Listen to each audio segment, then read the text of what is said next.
J'ai pratiqué des suivis de grossesse et de nourrisson pendant les 10 dernières années. Et un des sujets qui était le plus fréquemment abordé lors de ces consultations, c'est la question de l'alimentation. Pourquoi? Parce que c'est pas toujours simple, on dit un peu tout et son contraire. Donc on fait le point ensemble tout de suite.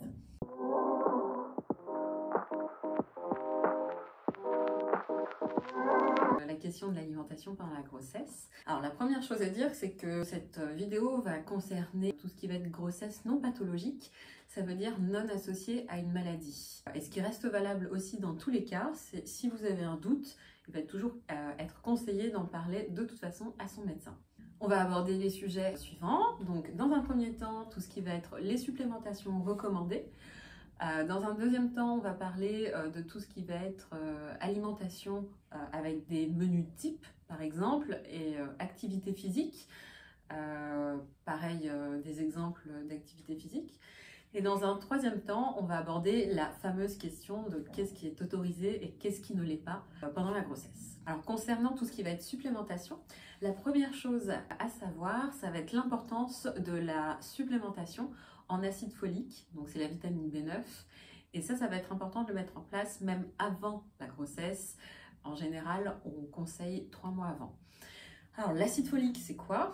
Ça va être une vitamine qui va entrer dans la composition de l'ADN et qui va donc notamment servir à la fabrication des cellules sanguines comme les globules rouges par exemple. Chez le nourrisson, la grande indication, ça va être la prévention d'anomalies morphologiques, de malformations, d'ordre surtout neurologique. Et donc on y pense dès qu'on a le projet de grossesse.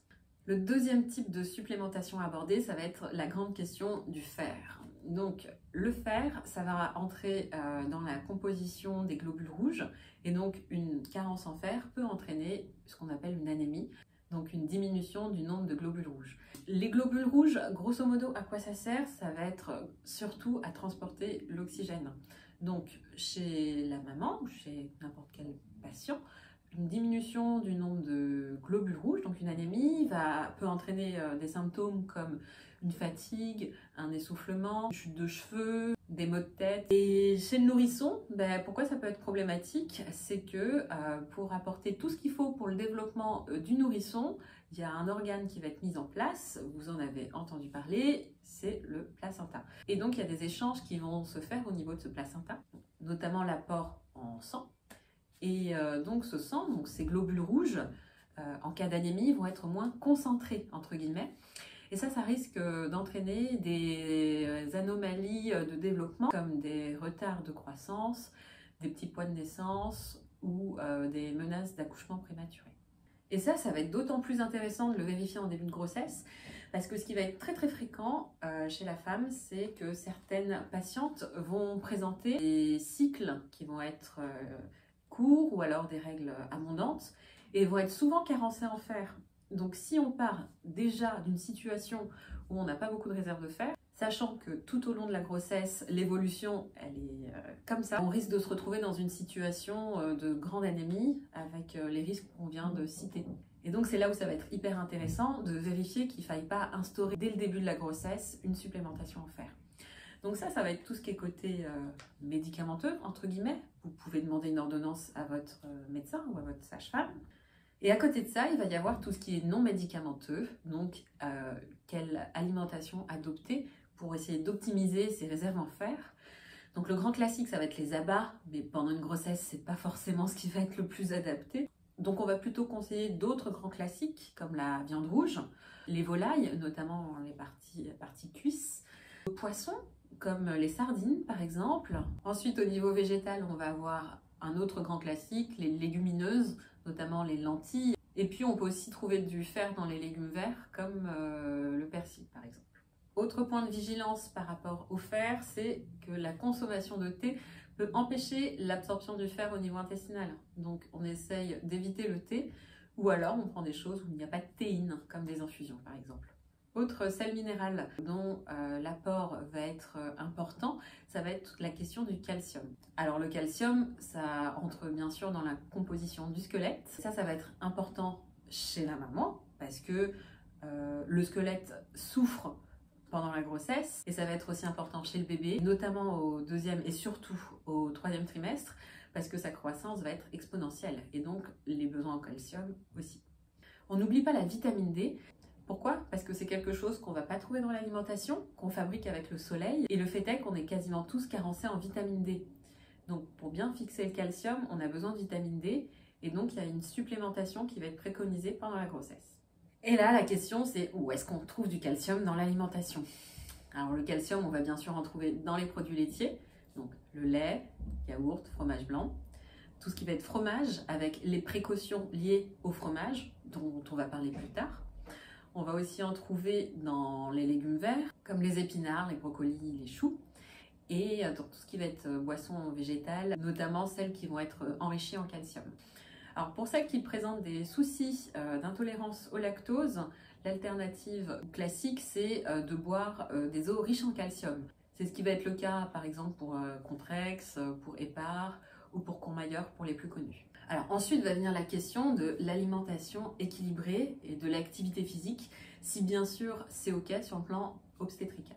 D'une manière générale, la prise de poids recommandée, ça va être entre 9 et 14 kg. Si on dépasse, là il va y avoir des risques de complications et le plus classique, ça va être le risque de diabète gestationnel. Attention, manger équilibré, ça ne veut pas dire avoir des frustrations ou quelque chose de restrictif. Ça va être de manger de façon à se faire plaisir, juste en variant l'alimentation. On peut même tolérer des écarts. C'est l'idée d'un équilibre. Alors, un point de vigilance, c'est qu'il va falloir éviter de sauter des repas. Alors, pourquoi? Parce que y a des gens qui vont se dire parfois, bon, ça va me permettre de perdre du poids. Alors ça, c'est la pire façon de faire. Parce qu'en fait, c'est le contraire qui risque de se passer, c'est de prendre du poids. C'est ce qui se passe dans l'effet yo-yo, par exemple. Ce qui risque de se passer si on saute des repas, c'est de ralentir son métabolisme. Qu'est-ce qui se passe? Alors, on envoie un message de privation au corps, et le corps, pour se protéger, entre guillemets, il va stocker davantage au cours des repas qui vont suivre. Ça, c'est le problème sur le plan physique. Et en plus, ça va donner aussi des problèmes sur le plan psychologique. Donc ça risque de donner des frustrations, ça risque de nous faire manger beaucoup plus derrière, et aussi, ça risque de nous donner des troubles du comportement alimentaire. Et en plus, un autre problème en cas de saut de repas, pendant la grossesse, c'est que notre glycémie, donc notre taux de sucre, risque de varier beaucoup. Et ça, c'est quelque chose qui risque de nous fatiguer pendant la grossesse. Donc l'idée, c'est de rester sur quelque chose en termes de glycémie, de plus stable possible. Alors pour tout ce qui va être menu type, je vais essayer de vous en afficher à l'écran. Après, vous avez aussi le site Manger Bouger qui présente plusieurs menus types et qui est intéressant pour ça. Alors parfois dans les menus types on voit passer le nombre de calories. Alors ça surtout pas, on compte pas le nombre de calories. Il y a un risque de trouble du comportement alimentaire derrière. Donc on fait simple, on mange lentement, on écoute son corps, comme ça on a le temps de laisser la sensation de satiété arriver et on se fait plaisir, pas de frustration, le système est bien fait et c'est comme ça qu'on est dans une situation d'équilibre. Pour tout ce qui va être activité physique type conseillée, encore une fois, il y a pas mal de choses qui vont être conseillées sur le site Manger Bouger. Après, grosso modo, ça va être tout ce qui va être un peu doux pour le corps qui va être conseillé. Donc on évite forcément les sports à risque. Voilà, on va conseiller typiquement une marche douce, par exemple 30 minutes par jour, et puis tout ce qui va être aquatique, ça va être particulièrement adapté dans ce contexte, que ce soit la natation ou l'aquagym par exemple. Le point suivant, c'est le fameux point de qu'est-ce qu'on a le droit de manger, qu'est-ce qu'on n'a pas le droit de manger pendant la grossesse. Ça va surtout s'articuler autour de deux grands germes. Le premier, ça va être un parasite, c'est la toxoplasmose. Le deuxième, c'est une bactérie, c'est la listeria. Alors, pour tout ce qui concerne la toxoplasmose, donc on l'a dit, c'est un parasite, Toxoplasma gondii, qui va se trouver à l'état de kyste chez certains animaux. Donc pour eux, ça va rien leur faire, mais chez l'homme, en cas de consommation, si c'est pas assez cuit, ça risque de donner des complications. Ensuite, on risque de le trouver dans la litière des chats, par exemple. Donc pas d'inquiétude si vous touchez un chat, c'est vraiment, faut bien éviter de manipuler la litière. Et dans tout ce qui est fruits et légumes mal lavés. À noter, concernant la toxoplasmose, c'est qu'il n'y a pas de transmission interhumaine possible. Ensuite, il va y avoir tout ce qui concerne la listériose. Donc la listériose, c'est la maladie. Listeria monocytogenes, c'est la bactérie. Ça va être une bactérie qu'on peut trouver dans certains aliments fabriqués de façon artisanale, donc non pasteurisée.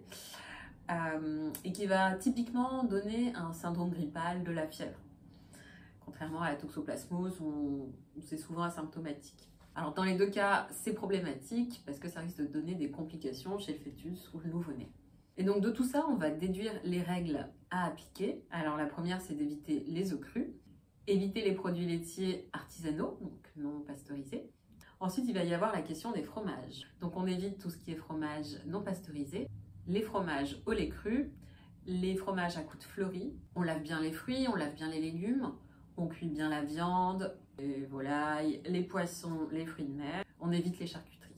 Alors il va aussi y avoir le conseil de bien, ça c'est typiquement par rapport à l'hystéria, de bien nettoyer le frigo. Donc essayer dans la mesure du possible de le faire par quelqu'un d'autre. Parce que l'hystéria, ça va être tous les 15 jours, hein, c'est ce qui va être recommandé. Parce que l'hystéria, c'est une bactérie qui va avoir un tropisme particulier pour les températures froides. Ça veut dire qu'elle va se développer assez facilement dans les températures qu'on retrouve dans les frigos, par exemple. La congélation n'empêche pas le risque d'infection à l'hystéria. Encore une fois, l'hystéria résiste au froid. Donc ce qui permet de l'éradiquer, ça va être vraiment de bien cuire les aliments. Ensuite, il y a la question du café. Alors, ce qui va être recommandé, c'est notamment par rapport à la caféine, ce qui va être recommandé, c'est une consommation qui n'excède pas 2 cafés par jour, ou alors du décaféiné. Pourquoi? Parce que ce serait impliqué dans des risques de fausses couches ou de menaces d'accouchement prématuré. Ensuite, il va rester la question de l'alcool. Donc là, le niveau de preuve est élevé. La chose qu'on ne connaît pas, c'est à partir de quelle dose il y a un risque de toxicité. Et donc, ce qui va être recommandé, c'est 0, principe de précaution.